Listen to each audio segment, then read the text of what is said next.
आप देख रहे हैं अमेज नाउ। गंगा, यमुना, राप्ती और गोमती के तटवर्ती इलाकों से खबरें आप तक। नमस्कार, सत्य घटना के नए अंक के साथ मैं सुगंधा। शुरुआत करते हैं आज की मुख्य घटनाओं से।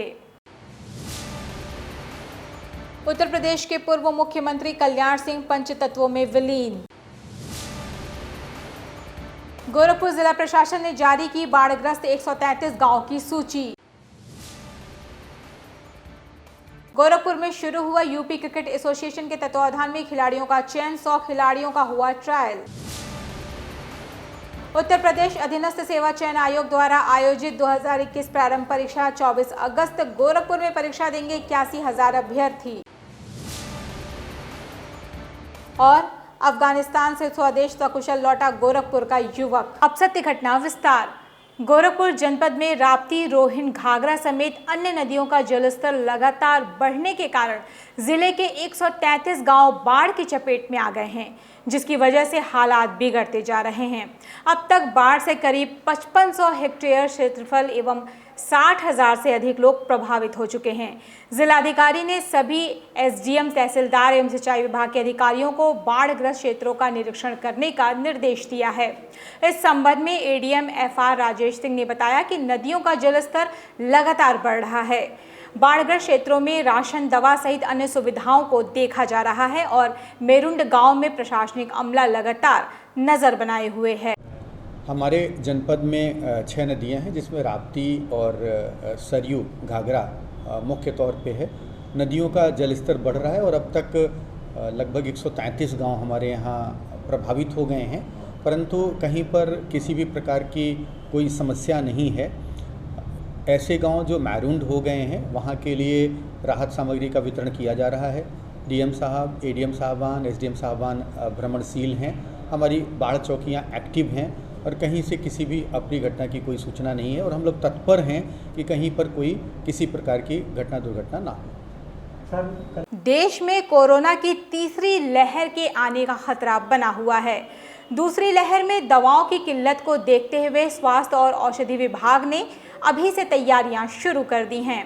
आपको बता दें कि कोरोना की तीसरी लहर की संभावना को देखते हुए ड्रग विभाग ने सभी दवा व्यापारियों से कोरोना में इस्तेमाल होने वाली दवाइयों की जानकारी मांगी है और इस बार प्रत्येक दिन दवा कारोबारियों को कोरोना के इलाज में उपयोग होने वाली दवाओं की जानकारी ड्रग विभाग को देनी होगी। इस संबंध में दवा व्यापारियों का कहना है कि ये अच्छी पहल है, लेकिन कुछ मामले में दवा कारोबारियों को कुछ सहूलियत भी देनी होगी। शासनादेश आया हुआ है और उसे एक्सेल शीट में भर के हमें ड्रग विभाग को, ड्रग इंस्पेक्टर जयसिंह जी हैं यहाँ पे, हमारे जो जिले के ड्रग इंस्पेक्टर हैं हमारे शहर के, और ड्रग विभाग को उनके माध्यम से एक प्रत्येक दुकानदार को रोज का क्रय विक्रय का हिसाब शासन को उपलब्ध कराना है ड्रग इंस्पेक्टर के माध्यम से। लेकिन इसमें मैं कहना चाहूँगा आप लोग के माध्यम से, ये बिल्कुल अच्छी बात है ताकि शासन इस स्तर पर गंभीर है। तीसरी लहर को देखते हुए शासन की मंशा दिख रही है जाके जितनी भी पिछली बार जो भी दिक्कतें आई थी उनका सामना ना करना पड़े आम जनमानस को, इसका स्वागत करता हूँ। लेकिन इसमें वहीं पे दवा विक्रेताओं की तरफ से, क्योंकि मैं खुद भी एक दवा विक्रेता हूँ, प्रत्येक दिन सारी दवाओं का हिसाब किताब लेके फिर विभाग को जाके फिर संबंधित अधिकारी भी क्षेत्र में रहते हैं, एरिया बड़ा है, उनका मिलना न मिलना उसमें व्यावहारिक दिक्कत है। उत्तर प्रदेश क्रिकेट एसोसिएशन द्वारा आयोजित मंडल क्रिकेट संघ के तत्वावधान में अंडर 23 बालक और बालिका का चयन कार्यक्रम गोरखपुर जनपद के सेंट एंड्रूज डिग्री कॉलेज में शुरू हुआ। खिलाड़ियों की चयन प्रक्रिया मंडल क्रिकेट संघ के उपाध्यक्ष सफीक अहमद सिद्दीकी की देखरेख में चयनकर्ता परवेज हसन, आकाश गुप्ता और मोहम्मद अकरम द्वारा लिया गया, जिसमें गोरखपुर, बस्ती, देवरिया, कुशीनगर, महाराजगंज, मऊ, संत कबीर नगर और सिद्धार्थ नगर से लाए गए लगभग 100 खिलाड़ियों ने अपना ट्रायल दिया। मंडल स्तरीय ट्रायल में चयनित होने वाले सभी खिलाड़ी प्रयागराज या कानपुर जाकर दूसरे चरण के लिए ट्रायल देंगे। ये trial Uttar Pradesh cricket association द्वारा आयोजित है और मंडल क्रिकेट एसोसिएशन के तत्वाधान में हो रहा है। इसमें अंडर 23 के लड़के सेलेक्ट होंगे और वो लिस्ट जो है यूपीसीए को भेज दी जाएगी, जहाँ से फिर ट्रायल जो है इलाहाबाद या कानपुर में होगा। उत्तर प्रदेश के अधीनस्थ सेवा चयन आयोग द्वारा आयोजित पेट 2021 की प्रारंभिक परीक्षा आगामी 24 अगस्त को गोरखपुर जनपद के 73 सेंटरों पर संपन्न होगी, जिसमें कुल 81,000 अभ्यर्थी शामिल होंगे। परीक्षा को सकुशल संपन्न कराने के लिए जिला प्रशासन ने अपनी सभी तैयारियां पूरी कर ली हैं। इस संबंध में जानकारी देते हुए एडीएम आरएफ राजेश सिंह ने बताया कि परीक्षा 2 पारियों में संपन्न होगी। पहली पारी 10 से 12 बजे तक, जबकि दूसरी पारी 3 से 5 बजे तक होगी।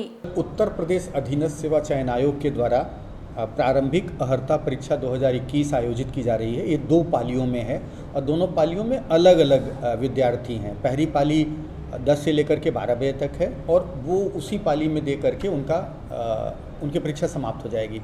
दूसरी पाली हमारी 3 बजे से 5 बजे तक है। हमारे जनपद में कुल 73 सेंटर हैं, लगभग 81,000 बच्चे प्रतिभाग कर रहे हैं और सभी व्यवस्थाएं पूर्ण कर ली गई हैं। उत्तर प्रदेश के पूर्व मुख्यमंत्री कल्याण सिंह का अंतिम संस्कार राजकीय सम्मान के साथ बुलंदशहर जिले के नरौरा राजघाट पर हुआ। आपको बता दें कि बीते 21 अगस्त को कल्याण सिंह का निधन हो गया था।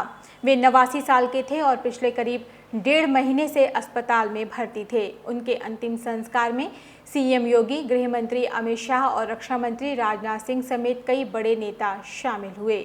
कल्याण सिंह का पार्थिव शरीर आज दोपहर बाद अलीगढ़ से अतरौली स्थित लोक निर्माण विभाग के अतिथि गृह से एक लंबे काफिले के साथ नरौरा पहुंचा। इसके पहले मुख्यमंत्री योगी आदित्यनाथ, राज्यपाल आनंदीबेन पटेल और केंद्रीय गृह मंत्री अमित शाह सहित अन्य मंत्रियों एवं भाजपा के नेताओं ने अलीगढ़ के अतरौली पहुंचकर उत्तर प्रदेश के पूर्व मुख्यमंत्री और राम मंदिर आंदोलन के प्रमुख नेताओं में शुमार किए जाने वाले कल्याण सिंह के अंतिम दर्शन कर उन्हें अपनी श्रद्धांजलि अर्पित की। इस दौरान मुख्यमंत्री योगी आदित्यनाथ रविवार को लखनऊ से लाए जाने के बाद से बीजेपी के दिग्गज नेता के पार्थिव शरीर और उनके परिजनों के साथ मौजूद रहे। अंतिम संस्कार दिवंगत नेता के बेटे और सांसद राजवीर सिंह ने किया। कल्याण सिंह को श्रद्धांजलि अर्पित करते हुए मुख्यमंत्री योगी आदित्यनाथ ने कहा कि कल्याण सिंह का इस दुनिया से जाना भाजपा के लिए बहुत ही बड़ी क्षति है। सरदेव कल्याण सिंह जी को जब अवसर मिला तो उन्होंने शासन की धमक और इकबाल का परिचय देते हुए न केवल अपनी सनातन आस्था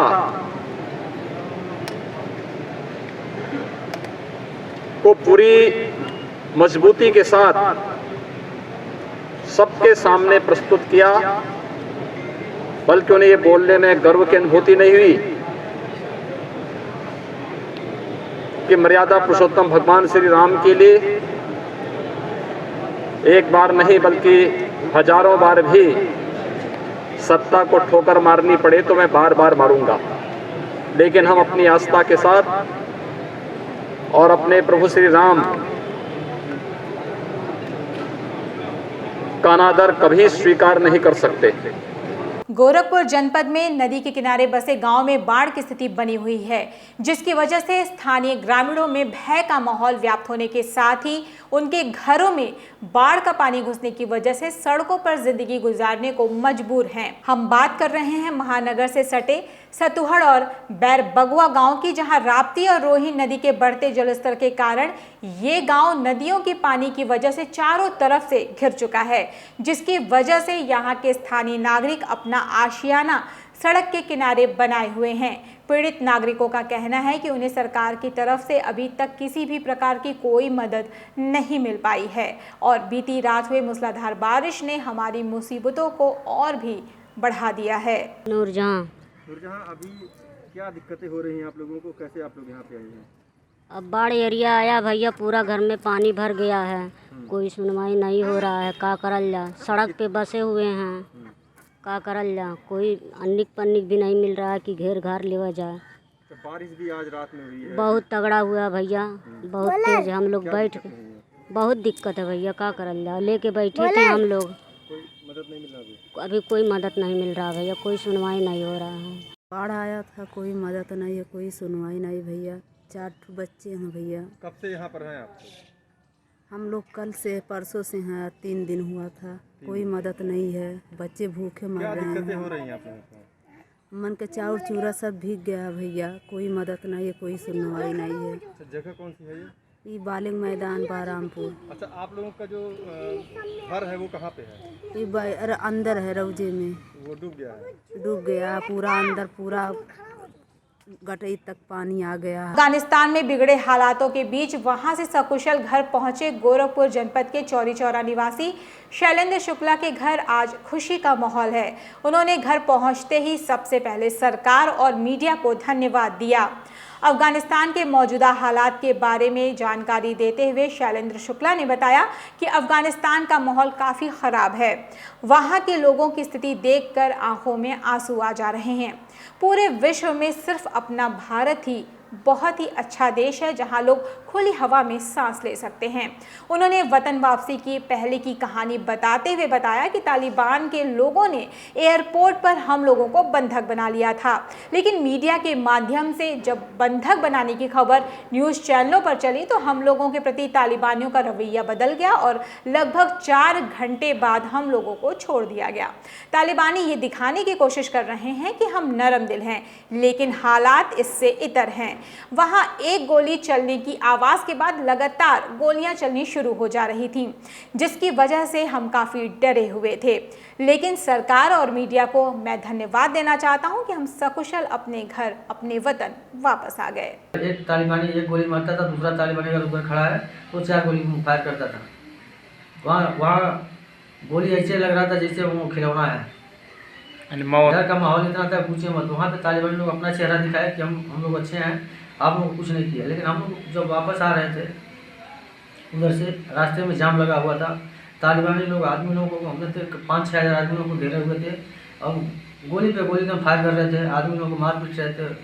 सब लोग इतना डर गए कि हम लोग ये सोचे कि भाई लगता है हम लोग अब इंडिया जिंदा वापस नहीं जा पाएंगे। बहुत खुश हैं हम, आपके पत्रकार लोगों के, सब लोग उनके हम आभारी हैं, बहुत खुश। गोरखपुर जनपद के पिपराइश में लगातार बीते कई दिनों से शव मिलने की वजह से लोगों में दहशत का माहौल पैदा हो गया है। आपको बता दें कि पिछले दिनों मटिहानिया एवं हेमदापुर गांव में युवक और मासूम की निर्मम हत्या कर दी गई थी। पुलिस अभी हत्यारों तक नहीं पहुंच पाई है। तब तक एक और शव मिलने से हड़कंप मच गया। शव के मिलने की सूचना पर तत्काल पिपराइच पुलिस मौके पर पहुंचकर शव को कब्जे में लेकर पोस्टमार्टम के लिए भेज दिया और आगे की कार्रवाई में जुट गई है। क्या मामला हुआ है? जैसे हम सुबह आए थे, सुबह मतलब हमसे बात हुई थी कि हम 5 बजे हमें छुट्टी मिलेगी। अच्छा, वहाँ से पता नहीं 5 बजे निकले कि कब निकले। हम यहाँ राखी बनवा कर ससुराल चले गए। ससुराल से जब आज सुबह घटना का पता चला तो हम सुबह वहाँ से निकल के आए हैं। अच्छा, कब आपसे बात हुई थी उनसे फ़ोन पे? उनसे फ़ोन तो हमें 11-12 बजे के बीच में बात। कल? अच्छा, घर कब उनका आना जाना हुआ? आना घर तो आए नहीं। अच्छा, वहाँ से निकले 5 बजे, पता हमें भी जैसे बता रहे हैं लोग 5 बजे वहाँ निकले, 5 बजे उनको देखा। कहाँ पे काम करते थे? ये कुछ नहीं, शुद्ध प्लस फैक्ट्री में। अच्छा, क्या लगता है आपको, कैसे ये घटना हो गई? घटना ये तो नहीं पता है अभी। किसी से कोई दुश्मनी रही होगी आपसे? कोई। आप देख रहे हैं अमेज नाउ। गंगा, यमुना, राप्ती और गोमती के तटवर्ती इलाकों से खबरें आप तक।